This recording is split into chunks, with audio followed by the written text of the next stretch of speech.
menikmati berkat Tuhan melalui firman. Siap menerima firman Tuhan? Siap melakukannya? Amin. Ibu bapak yang terkasih, ada sebuah pembicaraan seorang pendeta dengan tukang cukur. Tukang cukur berkata kepada Pak Pendeta, "Pak Pendeta, Tuhan itu ada nggak sih?" Loh, dia jelas ada loh. Loh, kalau Tuhan itu ada, kenapa masih ada perang? Kenapa masih ada orang yang sakit? Kenapa masih ada orang-orang yang kesusahan di luar sana? Lalu saat Pak Pendeta menengok ke sebelah kiri, dia melihat seorang bapak-bapak berambut gondrong, berantakan, kucel. Lalu dia bertanya balik kepada tukang cukur, "Mas, jangan-jangan tukang cukur ki ono kok sih? Dulu ono kok lagi begini aku. Dan ini ono tukang cukur. Kenapa wong kaya kok rambutnya gondrong, berantakan, gak rapi? Ya karena dia nggak mau datang ke tempatku untuk tak cukur ya Pak." Ya begitulah kira-kira kalau kita melihat keadaan dunia. Bagaimana dia mau diselamatkan? Bagaimana dia mau disembuhkan kalau dia tidak datang pada Tuhan? Artinya, apakah Tuhan itu ada? Menurutmu? Kalau dia tidak datang pada Tuhan, maka dia berkata Tuhan itu tidak ada. Sama seperti orang gondrong tadi. Tukang cukur itu nggak ada. Kalau orang gondrong itu nggak datang pada tukang cukur. Hal ini mungkin menjadi pertanyaan pribadi bagi kita dan berpikir yang sama. Saat kita menghadapi sebuah permasalahan di dalam kehidupan kita, apakah kita sering bertanya, kemana Tuhan? Tuhan itu ada gak sih di samping kanan kiriku? Atau justru kita berpikir, kenapa aku gak datang kepada Tuhan? Pertanyaan mana yang Bapak Ibu Saudara pilih? Adakah Tuhan? Atau kenapa aku gak datang kepada Tuhan saat aku mempunyai banyak masalah? Bacaan kita pagi hari ini tentang bangsa Israel saat mereka sudah pulang pasca dari sebuah penindasan yang bertahun-tahun, 70 tahun mereka berada di Babel. Mereka mengalami sebuah penindasan, mereka mengalami perbudakan di sana. Tentu mereka merasakan hal yang tidak menyenangkan di dalam kehidupan. Tapi pertanyaannya, selama di sana apakah mereka mencari Tuhan? Selama mereka berada di pembuangan, apakah mereka taat akan firman Tuhan? Atau justru mereka mengikuti kebiasaan-kebiasaan orang Babel pada waktu itu, yang tentunya menyembah berhala, menyembah dewa-dewa, datang ke kuburan-kuburan, bahkan makan babi yang pada waktu itu tentunya haram bagi mereka. Keadaan itulah yang mereka alami. Mereka lupa akan penyertaan Tuhan. Mereka melakukan hal-hal yang mendukakan hati Tuhan, seperti yang tertulis di dalam ayat 3 sampai 4. Suku bangsa yang menyakitkan hatiku senantiasa di depan mataku dengan mempersembahkan korban di taman-taman dewa dan membakar korban di atas batu bata, yang duduk di kuburan-kuburan dan bermalam di dalam gua-gua, yang memakan daging babi dan kuah daging najis ada dalam kuali mereka. Itulah yang dilakukan oleh orang-orang yang tidak taat, orang-orang Yahudi, orang-orang bangsa Israel yang tidak taat akan perintah Tuhan. Mereka merasa seolah-olah Tuhanku sudah kalah, Tuhanku sudah tidak ada, sehingga lebih baik aku menyembah dewa yang lain. Dewa-dewa Babel itu banyak sekali, aku minta pertolongan saja kepada mereka. Bahkan mereka mengatakan, gak usah datang Tuhan,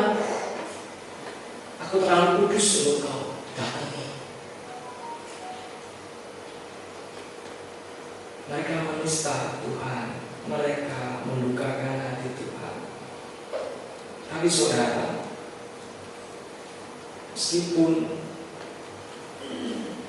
mereka melakukan hal tersebut, kasih Tuhan tetap masih ada bagi keturunan Yakub, bagi bangsa Israel yang taat, yang masih setia. Lalu bagaimana yang tidak taat? Tentunya akan ada pembalasan yang Tuhan berikan. Akan ada hukuman yang akan Tuhan berikan bagi mereka yang tidak taat. Tuhan tahu, aku tidak akan membinasakan mereka semua, karena aku masih melihat ada yang taat, ada yang mau tetap setia, dan aku akan membangkitkan keturunan dari Yakub. Saudara yang terkasih, kalau kita merasa di dalam hidup kita banyak sekali cobaan yang kita hadapi, tentunya kita sudah berserah, tentunya kita sudah berdoa, kita sudah tabah, bahkan kita sudah ikhlas menghadapinya. Tetapi di suatu ketika saat seolah-olah Tuhan diam, seolah-olah Tuhan tidak peduli dengan masalah kita, masihkah kita tetap mengatakan Tuhan itu baik, Tuhan itu selalu ada di dalam hati kita, dan Tuhan selalu menyertai kita? Ataukah kita menghujat Tuhan sama seperti yang dilakukan oleh orang-orang pada waktu itu? Mengalami hal yang tidak menyenangkan, mengalami sebuah penderitaan tentu berat kita rasakan. Kita seakan-akan kecewa kepada Tuhan, kita seakan-akan mengatakan Tuhan, kenapa Kau tidak menolong aku? Dan hal itu mari kita mau cermati, kita mau lihat, kita mau selidiki hati kita. Apakah jangan-jangan kita melakukan hal yang sama? Apakah kita mau mengatakan bahwa Tuhan gak peduli kepadaku? Nyatanya keadaanku gak ada yang berubah. Nah, firman Tuhan pada pagi hari ini mau mengingatkan kita kembali yang tertulis di dalam ayat 1 dan 2. Aku telah berkenan memberi petunjuk kepada orang yang tidak menanyakan aku. Aku telah berkenan ditemukan oleh orang yang tidak mencari aku. Aku telah berkata, ini aku, kepada bangsa yang tidak memanggil namaku. Sepanjang hari aku telah mengulurkan tanganku kepada suku bangsa yang memberontak, yang menempuh jalan yang tidak baik dan mengikuti rancangannya sendiri. Kepada orang-orang yang tidak percaya, kepada orang-orang yang dikatakan kafir saja, Tuhan masih menerima mereka. Apalagi kita yang sudah percaya kepadanya. Bahwa setiap hari Tuhan ingin memegang tangan kita, Tuhan ingin memeluk kita, Tuhan ingin merangkul kita. Pertanyaan tadi, kenapa kita tidak datang kepadanya? Justru kita kecewa kepadanya. Seberapa banyak kalau kita melihat mungkin artis-artis yang ada di infotainment, yang awalnya dia begitu mengasihi Tuhan, berkata haleluya puji Tuhan di hadapan kamera, tapi pada akhirnya dia melepas salibnya, meninggalkan Tuhan, berbalik memuja Tuhan Yesus. Karena kekecewaan mereka, karena ekspektasi mereka tidak dapat mereka penuhi, sehingga mereka melakukan hal-hal yang konyol bagi saya.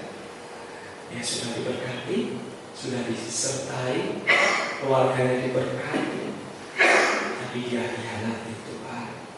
Tetapi saudara, meskipun begitu, Tuhan Allah tetap membuka tangannya. Tuhan Allah ingin kita bersama-sama untuk datang kepadanya. Yang menjadi pertanyaan pribadi kepada kita, seringkali saat kita menghadapi permasalahan, apakah kita mau datang beribadah atau tidak?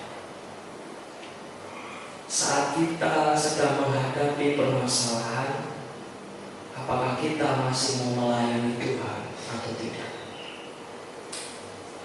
Atau kita merasa aku ingin sendiri Tuhan, aku ingin menenangkan diri dulu Tuhan. Itu pilihan Saudara.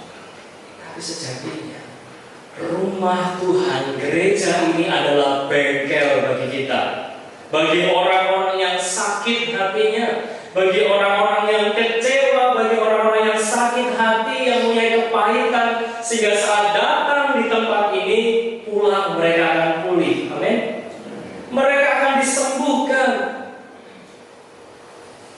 Jadi menurut Bapak Saudara, apakah tindakan itu benar atau salah? Saat kita menghadapi masalah, kita memilih untuk tidak hadir di dalam ibadah. Saat kita menghadapi masalah, kita tidak mau melayani Tuhan. Tapi mari kita mau berdamai dengan Tuhan. Kita mau lihat kebaikan Tuhan. Aku harus diberkati Tuhan. Mosok aku kayak ini terus. Dan inilah tempat yang tepat. Setiap persekutuan bersama dengan Tuhan memproses kita untuk naik terus, lebih terus dan lagi. Tentunya saat ini kita tidak bisa melihat keadaan kita langsung sempurna. Kalau ditanya, adakah di sini seorang yang sudah sempurna, yang sudah tidak membutuhkan Tuhan? Tentunya nggak ada yang jawab, aku sempurna Mas, aku sudah mengalami kesempurnaan di dalam Tuhan. Tentunya ada proses yang harus kita alami, dan kita mau menikmati proses Tuhan itu. Kalau kita mau menanam mangga dari kecil yang bertumbuh, kita tidak bisa menuntutnya untuk sempurna dan terus tiba-tiba berbunga dan berbuah. Ya masih kecil. Tentunya kita mau menikmati proses bersama dengan tanaman itu, kita pupuk terus, kita bahkan ada yang dijagongi tandurannya itu diomong. Pak Cuan itu juga ngomong kan tandurannya saya pakai juga yang gede ya. Proses sampai pada akhirnya mangga itu tumbuh besar, berkembang dan berbuah, dan kita bisa menikmati. Dan itulah yang menjadi proses kita. Saat ada masalah, saat ada hal-hal yang menimpa kita, itu yang akan menguatkan kita, sehingga kita semakin kuat di dalam Tuhan. Kita tidak meninggalkan Tuhan. Kita tidak merasa kita mampu.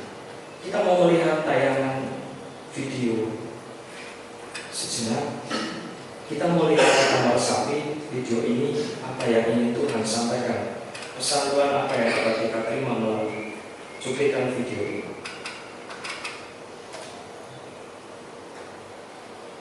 Mungkin ada volumenya.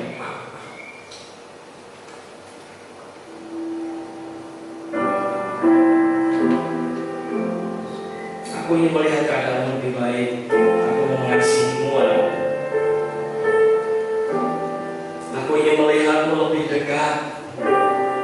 Aku sungguh mengasihimu. Aku ingin memelukmu dengan hangat. Aku sungguh mengasihimu. Aku ingin melihatmu sekali lagi. Tapi dia berkata, pergilah, aku ingin sendiri.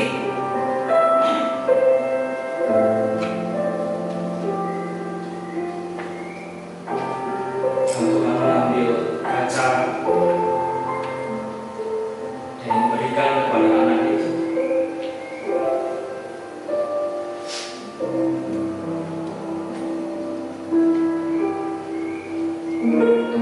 Dia berkata, saat rasamu sudah berubah, angkatlah kepalamu sedikit saja. Aku akan di sana. Aku ingin melihatmu. Aku akan mengasihimu.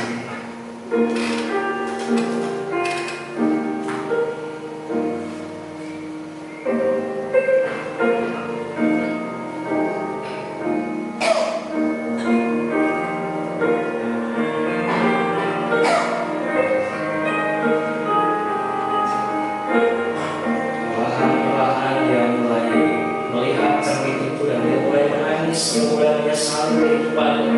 Kenapa aku sangat jahat kepada Tuhan yang sudah mengasihi? Kenapa aku merasa aku mampu, merasa aku sanggup melakukan sendiri?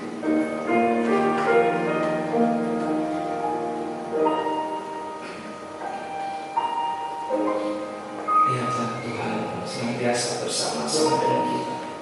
Dia begitu dekat.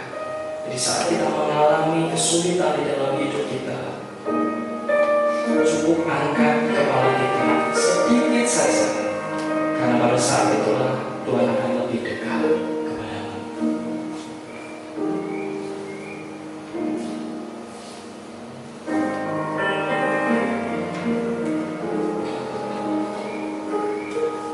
Tuhan begitu mengasihi kita, Tuhan begitu menyayangi kita, meskipun kita menghindari Dia, meskipun kita menyakiti hatinya, meskipun kita mendukakan hatinya, tangan Tuhan senantiasa bersama-sama dengan kita.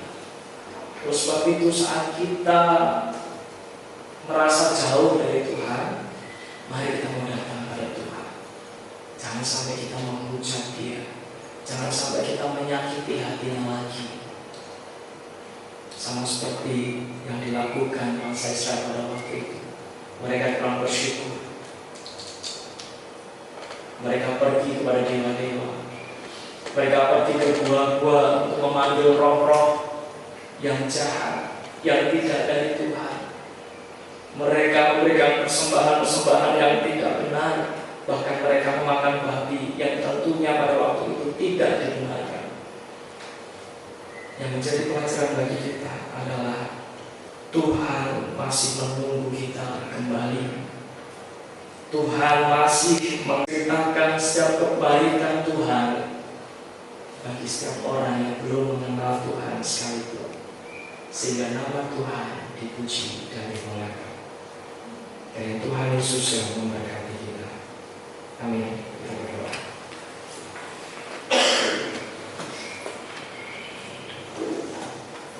Tuhan, Kau begitu mengasihi kita. Kami mau berbalik kepadamu, kami mau bertobat kepadamu, karena kami percaya Kau masih menunggu kami. Tangan-Mu senantiasa membuka, tangan-Mu senantiasa mengulurkan kepada kami. Ampuni kami ya Tuhan, yang sering berpikir bahwa kami mampu melakukannya sendiri tanpa campur tangan-Mu. Kami mengabaikan Tuhan.